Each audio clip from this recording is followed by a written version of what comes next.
অনেকটা নীরবেই আলাদা হয়ে গেলেন ওপার বাংলার লাস্যময়ী অভিনেত্রী শ্রাবন্তী চ্যাটার্জি ও রোশন সিং। গত ৮ এপ্রিল আদালত তাদের বিবাহ বিচ্ছেদে আইনি সিদ্ধান্ত দিয়েছে। বিষয়টি ভারতীয় গণমাধ্যম আনন্দবাজারকে নিশ্চিত করেছেন শ্রাবন্তীর প্রাক্তন স্বামী রোশন নিজেই। এ প্রসঙ্গে রোশন বলেন, সবটাই খুব শান্তিপূর্ণভাবে মিটেছে।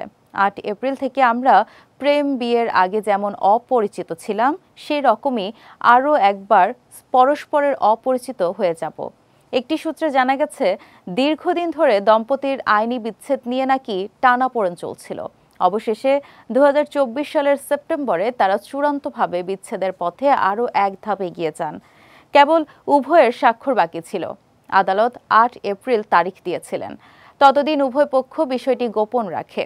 আইনি বিচ্ছেদের পরেই রোশন তার সোশ্যাল মিডিয়ায় ছবি পরিবর্তন করেন।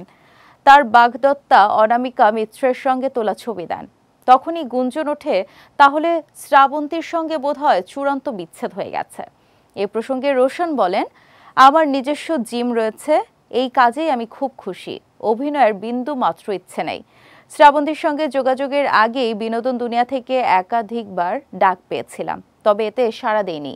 বিয়ে প্রসঙ্গে রোশন জানিয়েছেন, কেবলমাত্র এক বন্ধন থেকে মুক্তি পেয়েছেন। আপাতত তিনি নিজেকে গুছিয়ে নেবেন। তারপর হয়তো চলতি বছরেই অনামিকার সঙ্গে নতুন জীবন শুরু করবেন রোশন সিং।